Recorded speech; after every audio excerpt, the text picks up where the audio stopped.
Who? What? Go on, come in. No. Oh, stop being a tit. Fucking hell, that's dog shit, that is. Start again.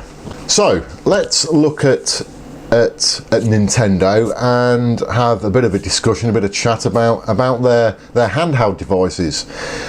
I would possibly say that Nintendo are certainly one of the biggest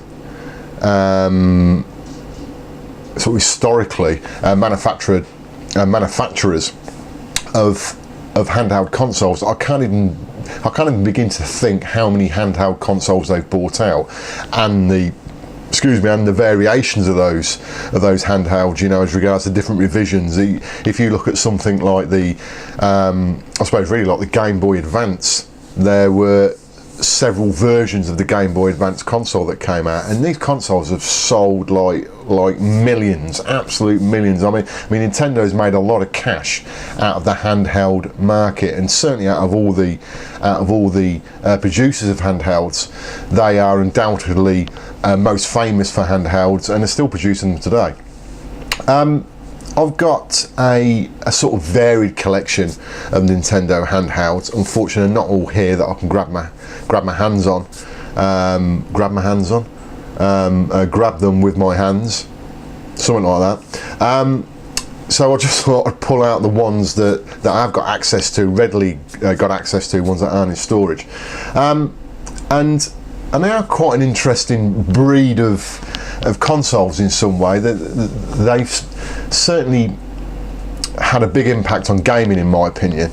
Obviously the handheld type of gaming, because that's what they are. But I think there was quite a time that basically everybody, especially the younger generation, had a Nintendo handheld console. You know, thinking about the DS certainly in recent times, but going back to the original Game Boy, and I actually remember buying the original Game Boy, and I can't even remember when that was, but it came out whenever it came out in the UK on release. I didn't buy a Japanese version, I bought a UK one, and it actually did blow my mind at the time, which is quite strange considering its technical sort of ability now and where things have moved on. But I was quite blown away. The sound was great, having music, and even though it was only a single colour display, it did blow my brains. And I must admit, playing Tetris, which is one of my all-time favourite arcade games, handheld games, not arcade games, handheld games, it was pretty awe-inspiring, actually. And of course Nintendo have changed their models quite drastically over the years, you know, introducing colour screens, better sound, better screens, you know, and obviously nowadays with the 3D stuff. So they've certainly revolutionised that side of gaming, in my opinion. They've played a massive part in that side of gaming.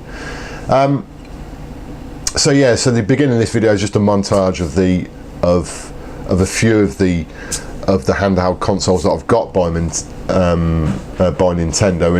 and I had a bit of a sort of laugh to myself really with the original DS.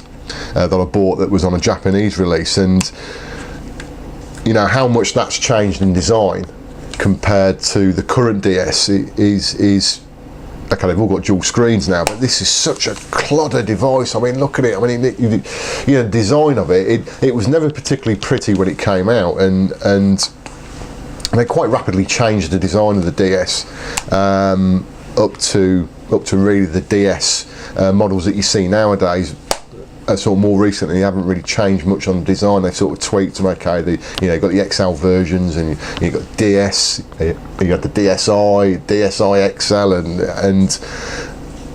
and they're quite sort of renowned. Nintendo are for changing their design work in their consoles, in their handheld consoles. They go through various iterations, but this thing's so bloody ugly. I mean, it really is. Absolutely mint condition this is. Even the box itself is absolutely mint. It hasn't seen much play. I normally keep the receipts for the consoles that I buy, and I put the receipts in the boxes, and it's quite interesting looking back at the prices that I bought these items for. I didn't actually keep the receipt for this. I'm not sure why, but I did keep the receipt in the box of a Nintendo Game Boy Advance SP, which I think is a real sexy looking bit of kit. It's a great form factor, nice to hold, it's easy to play with, and the receipt price on that, I actually bought this from Virgin, so that shows how old this is. Virgin haven't been around now as a high street store for years, but that was £90, that was back in 2003 on the receipt. So 10 years old, and again, that hasn't hardly been used. Absolutely mint condition. In reality, the box is in really, really good condition. But if you look at that, and this is typical Nintendo, so you look at that, and actually this is the original Game Boy Advance that came out, and this was a Japanese import, and that's a massive difference, as you can see. Absolutely massive difference.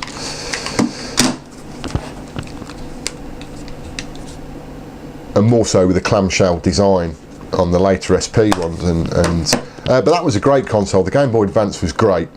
I absolutely love that console. Got quite a few games for that. And look, it's actually battery powered. Took batteries, that did. Terrible. Battery powered without being rechargeable. Ooh, those were the days. I can't actually remember when I bought that, but obviously that was some years before 2003. So I'd be interested, guys, in any of your Game Boy handheld hardware that you've got. If you want to put some videos up, especially of the original Game Boy, you know, the Game Boy Color, etc. But yeah, Nintendo definitely been a game changer, really, as regards to, pardon the pun, as regards to their handheld consoles, and may they continue to do that in the future. Hope you enjoyed the video, guys. Speak to you again soon.